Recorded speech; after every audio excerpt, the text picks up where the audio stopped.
What did I do? You have to agree for me to record you. Got it, yeah. Good evening, although I'm sure the man needs no introduction as he's a legend. I have the lovely Owen with me. Good evening, Owen. Would you like to introduce yourself and tell us a little bit about yourself? Hi, Donna. How are you doing? I'm Owen Mullen, a Scottish crime writer. I'm talking to you tonight from Glasgow, where I've just arrived in a couple of weeks ago, having lived in abroad for about 16 years, between abroad and here. But we went there for the sunshine, but the weather became a bit too much sunshine, a bit too many heat waves, and we decided eventually to come back. So that's where I am tonight. All of the books I've written, when I went there, I wasn't a writer. Hadn't written anything except marketing splurges and stuff for people because I had a marketing business. That's all I'd written. I'd won a short story competition when I was a kid, when I was 10. But I hadn't written anything. So all my books up to right now have been written in Crete. So when I start writing again in a couple of weeks, as I was telling you just recently, book number, what would it be, 12, I think, I published books. I've written more than that, but of the published ones. And it's crime fiction because that's what I would read. So I tend to try to write a book that I would want to read. That's always the ambition. I always try to make the new book better in some way than the last book. Yeah, these are just triggers to try to get you going, get you into the groove. So the next book, when I start, I'll be here. I'll write it from here, and that'll be the first book that I haven't written in Greece. I'm looking forward to all that, and it's great to see you again. And you? Absolute pleasure. And we are talking just after the release of your latest book. So would you like to tell everyone about that? Okay, the latest book is this one behind me. It's called The Accused. It's number 4 in the Charlie Cameron series, which is set in Glasgow. I write other things, but I tend to write 2 series. One is The Glass Family, which is set in London. And there's 3 books so far in that family. 2 actually, only 2 out. Family, Insider, and in January, the 3rd one, Hustle, comes out. This one, The Accused, is the 4th one in the Charlie Cameron series, which started off with Games People Play, then moved on to The Wronged, and then on to Whistleblower. Those second and third books had been released previously by a previous publisher. So this publisher renamed them. They were really keen to get the back catalogue, and that was great because we covered it, pushed it out again, did new marketing, and kind of really breathed fresh life into the whole thing. And it was them that encouraged me to do, they suggested actually that I do a 4th Charlie Cameron book. So I was pleased to do that, and I'm pleased the way it worked out. I'm happy with how it worked out. It's pretty gritty. Have you read it? You haven't read it? I know, I'm ashamed. So all those books you were telling me that you were up to your eyes reading, unfortunately, mine wasn't among them. It will be. It's on my TBR. Listen, just Don, my TBR is a mountain. Look, I need to go. I want to talk to people who read my books. I've read one of them. Oh, cool. Oh, good. And I loved it. And it got a massive 5 stars. Which one was that? Can you remember? It was the first Glass Family one. Oh, Family. Yeah. Family, yeah. That's one of my favorites. Awesome. Yeah. That was one of my favorites, actually. Some people thought the second one was better, and the publisher thinks the 3rd one, which is coming out in January, she thinks that's the best of the lot. So we'll see. There's a funny thing about reading books. People sometimes write and say, "Oh, I didn't think this was as good as the last one," or "I didn't think," or "thought this or that," and they always think it's about the book. Now, often it will be about the book, but they never factor in where we are in our heads at that time. Are we tired? Are we distracted? Are we happy, unhappy, whatever? Because these things all influence me. Often Christine and I have started watching a film and turned it off after 10 minutes. Said, "Nah, it's not." 3 years later, we find it and watch it again and love it. Think, what was the difference? The difference was us. The film's the same. So I think the same applies to books. So finished The Accused. It came out 2 days ago. It's got great reviews already. We'll just see how it does.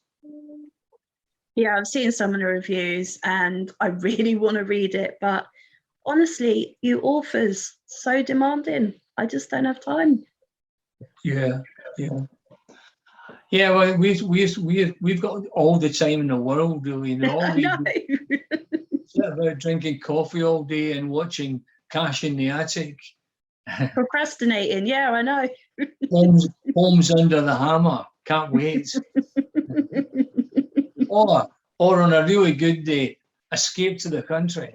You need to watch Antiques Road Trip. Oh, I can't. I love it. I love it. All these people are going crazy and jumping up and down because they've made 12 quid. Yeah. Wow. And you put your own red or blue jersey. I think that's what would swing it for me. Yeah. I'm being facetious, of course. So the book is about Charlie Cameron, who's a Glasgow private detective. He's surrounded with the usual coterie of people: Patrick Logue, the detective, the policeman, and Andrew Geddes. Now, you have to take my word for this, Donna, because you haven't, unlike some of the people who are watching this, you haven't bothered to read any of it. So I'll need to go, Donna, honestly. I'm not finished with you yet. You ain't going nowhere, mate. Okay. So it's a great book. Read it, everybody. Tell me what you think. It's on my list, all right? I will. Okay. A very, very, very, very, very long list. Yeah, you have no idea. About 10 places behind Going to Work. Trust me, if I had a choice, I would not go to work and I would read your book instead. But you don't pay my bills and work does, so sadly. Unless I start paying your retainer. Oh, that's fine. Yeah, that's fine. We can talk about that, definitely. If I don't ever have to step foot in Greg's again, that's fine. But I need an exclusive, of course. I pay you, you read my books, you don't read anybody else's. You might have a couple of hundred authors that would take offence to that. Maybe not a couple of hundred, maybe that's a bit extreme, but A couple of hundred who are still waiting for you to read their books. probably, yeah. I'm on a lot of ARC lists, all right, and I beat a read now and stuff. So what can I say? You could say, "Hi, Owen, I've read your book." I will, just not right now. I read it because I've known for weeks that you were coming on tonight. Just a thought, Yes, you make a good point. I know you should give for your Christmas a file of facts. People are always buying me diaries and stuff. Get organised. I am organised-ish. That's what my Facebook group's for. That's my Bible. That and a list of all my blog tour books. That's how I rule my life. Sod my rotors for work. I don't even worry about those. Yeah. I just stay in bed. You're just a free spirit, Donna. That's what it is. Yeah. I do what I want when I want. You're a free spirit. I admire that. Remind me not to offer you a job or hire you for anything. On my job interviews, free spirits need not apply. It's very harsh, man.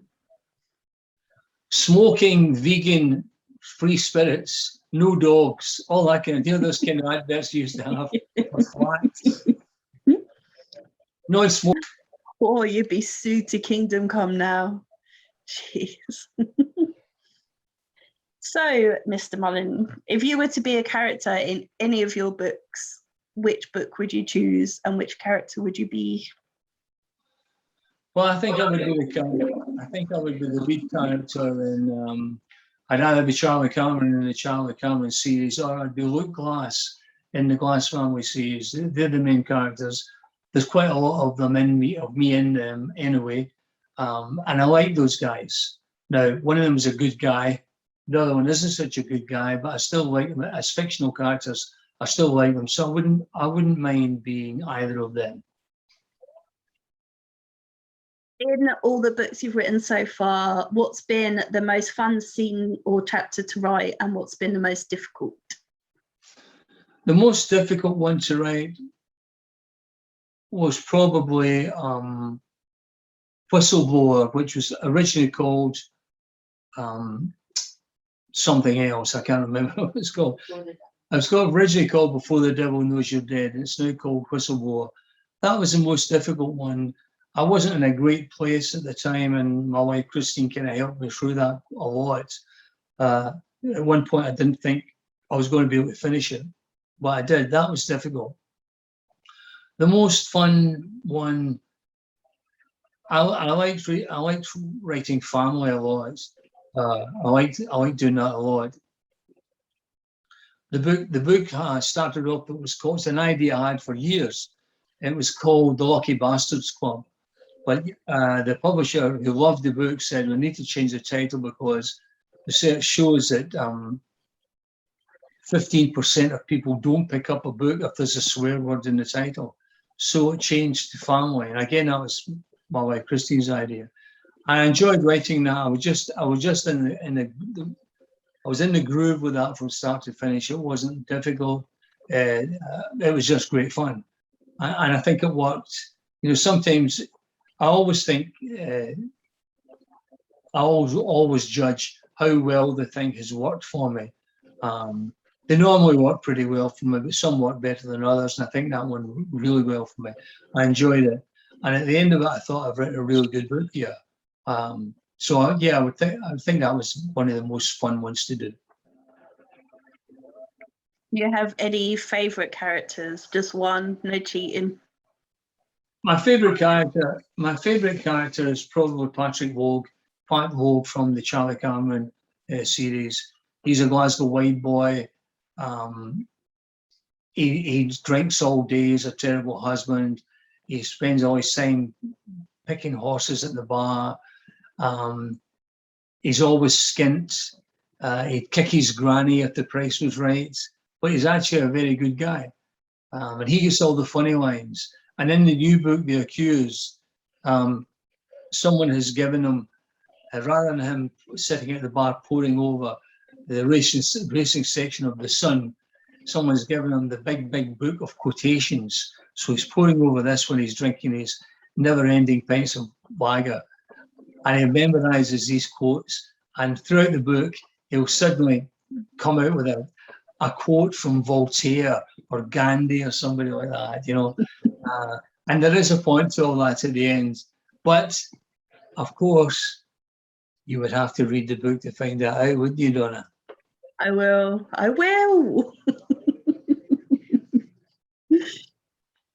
If you were to team up Charlie Cameron with another fictional detective, who would you team him up with? That's a difficult question. Most of these fictional detective characters are kind of loners. They don't really have well, perhaps that isn't true. You could say that Charlie Cameron is Pat Vogue, and you could say that Sherlock Holmes is Dr. Watson, but they tend to be. I tend to imagine them as people who do what they do by themselves, and that's when at their best. So the idea of Charlie being with someone else is a difficult concept for me. I mean, if you think about Sherlock Holmes, I love Sherlock Holmes. He's one of my favourite characters of all time. But he isn't a real man. He isn't a real person. He's an exaggerated player. He has no friends. He's asexual. He is quite antisocial, and not quite. He's very antisocial. He's got difficulty with dealing with other people because he deems himself, quite rightly, so superior. So he's not really like anybody you ever meet. Whereas Charlie Cameron, I intentionally made him like someone you might meet, I like to make all my characters as real as I can get them, rather than, you know, they're not these laugh at death characters. You know, the heroes, he laughs at death. No, that's not believable for me. So I would have him as he is by himself. I think that's inevitably the way it has to be. When you're editing, what's your most overused word or phrase? My most overused word or phrase. I don't know. I don't know if I can answer that for myself, but I do have some words that I kind of outlaw because they appear so frequently. I don't like too many buts. That's used a lot. What else? In the Glass family books, because they talk street talk, rather than say as, they sometimes say like, as if they say like. I tend to try not to use too many hads, too many had beens. I don't want to always be throwing it into that perfect past tense, if indeed that's what it is, because it interrupts the flow for me as a reader. So I tend to, in the end, I tend to try to take out, and my wife Christine does a lot of the editing at this stage before it goes to 3 editors at Boldwood Books. We try to make it as flowing as possible in terms of the language. I'm big on the language. The language is important to me, and I don't use suddenly very, very often, very, very rarely. I read in one book, the character said, suddenly he walked across the room and made a cup of tea. And I thought, how do you suddenly make a cup of tea? Obviously something about that word I don't know. So I don't know what my most overused phrase is, but I tend to try to watch some words. And I used to have a list at the side of my desk of things not to say. I don't like, for example, starting a sentence with an active verb. Running down the street, he looked at his watch. That kind of sentence structure doesn't fit with me, doesn't suit me, so I tend not to do that. So what I've got is a whole lot of don't do this, don't do that. It's for me, not necessarily for anyone else, but just for me. If you were to be a killer in a book, how would you kill your victims?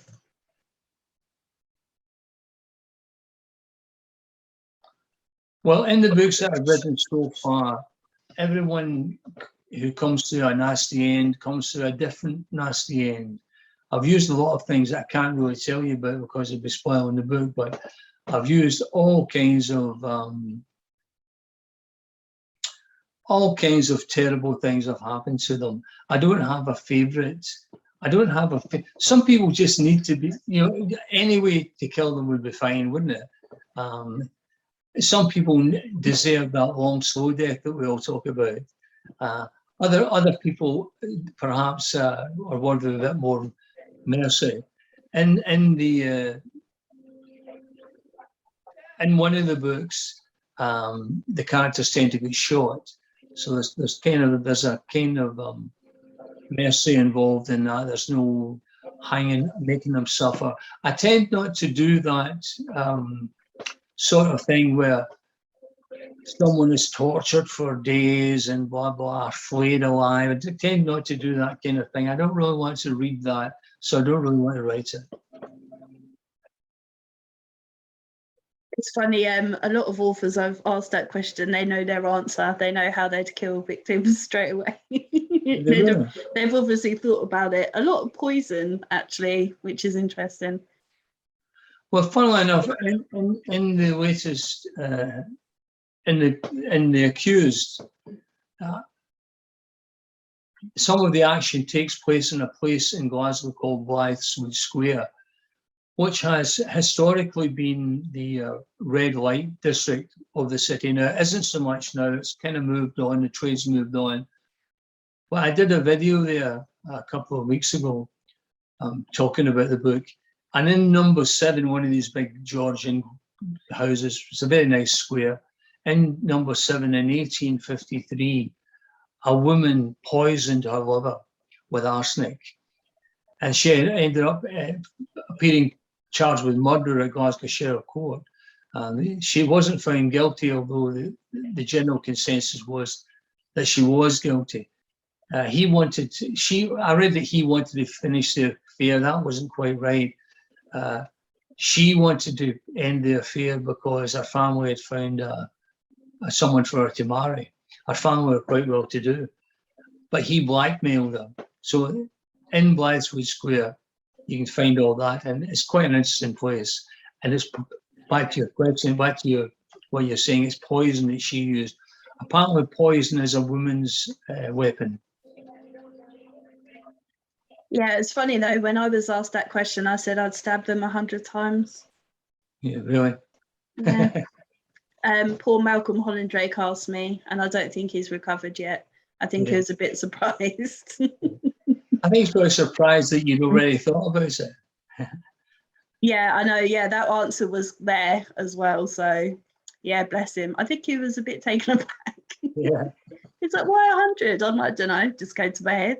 And you're going to count 72, 73, 74. You've got to make sure you do it right. Yeah, bloodthirsty. Yeah, need to make sure they're all spread out and, you know, make sure they're really dead.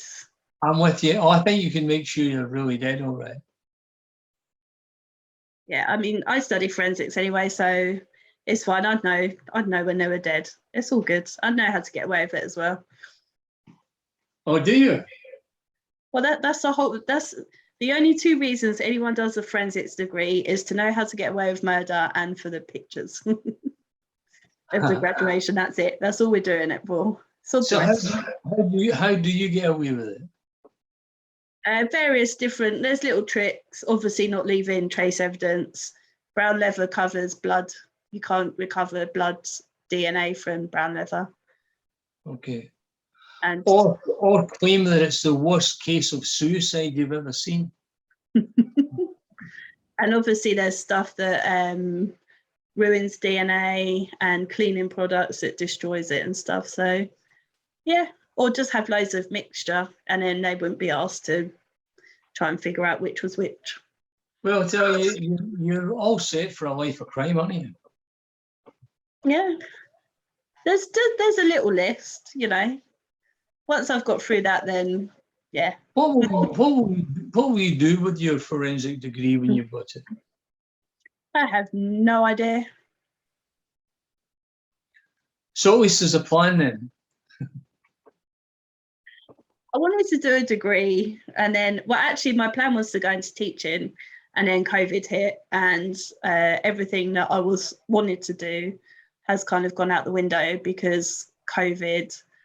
I couldn't volunteer in schools because they were all shut and all the graduate programs had been finished, all the internships were cancelled. So yeah, bugger, really. So yeah, I don't know now. The thing is, but having a degree, any degree, will get you an interview for another job. You know, I've got different degrees, and they didn't really apply to the jobs I eventually got very much. They did vaguely, but then they didn't help all that much in doing the job. But they got me an interview in the days when I needed a job. Yeah, all right, rub it in. Those sad days. Yeah. And obviously, if I got an interview, I'd charm them and they'd just give me the job there and then. So that's all I need. That's fine. Yeah, absolutely. Or just cut all that out and just give you the money. Yeah, just hand it over. Try not to make me work too hard. Absolutely.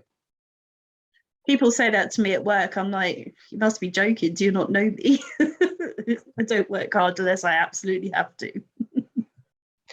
Why do I find that easy to believe?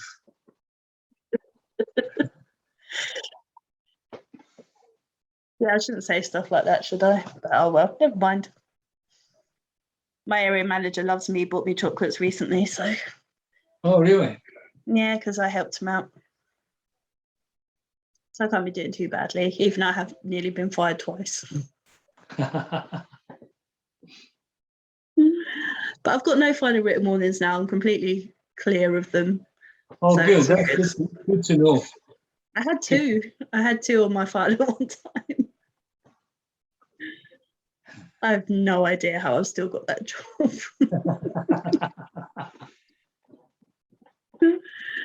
I like to live life on the edge, apparently, someone said. Well, if you're clear of all your final warnings, you can start working on a new set, can't you? That's what someone else said to me. I'm like, no, it's too stressful. I can't do it again. Yeah, I'll try and behave.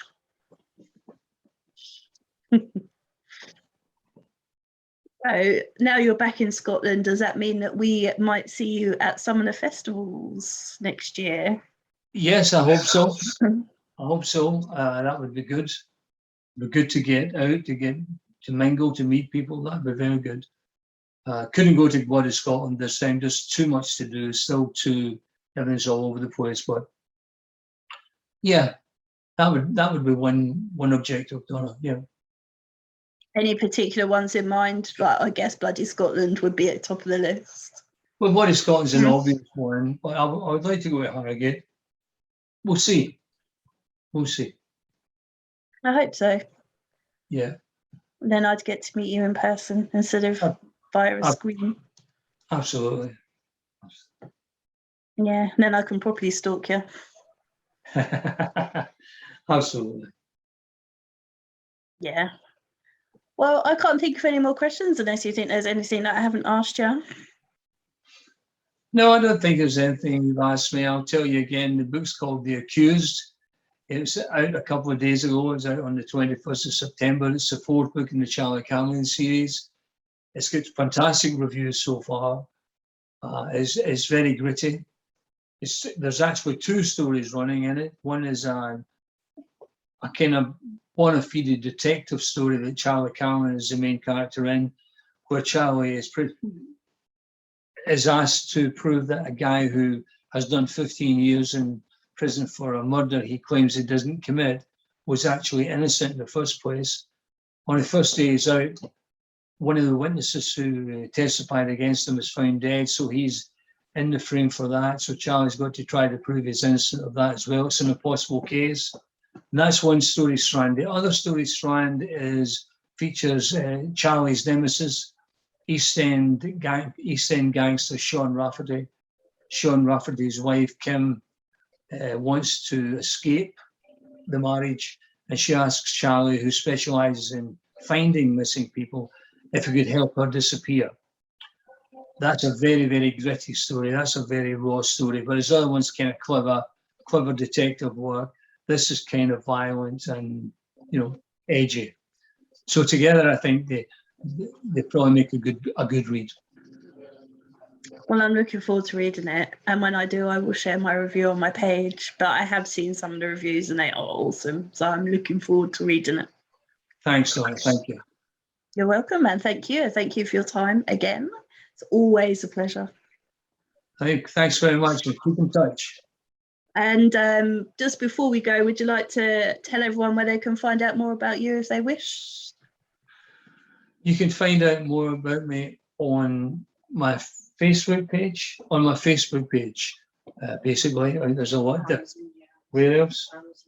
On my Amazon page as well, on Facebook and on Amazon. And your newsletter. Oh, and I have a newsletter with, is it with Boldwood? And my newsletter with Boldwood Books. Please sign up to that. Yes, definitely. Find out what I'm doing now. I'll probably actually tell them what you're doing now as well. God. Well, awesome. Thank you very much.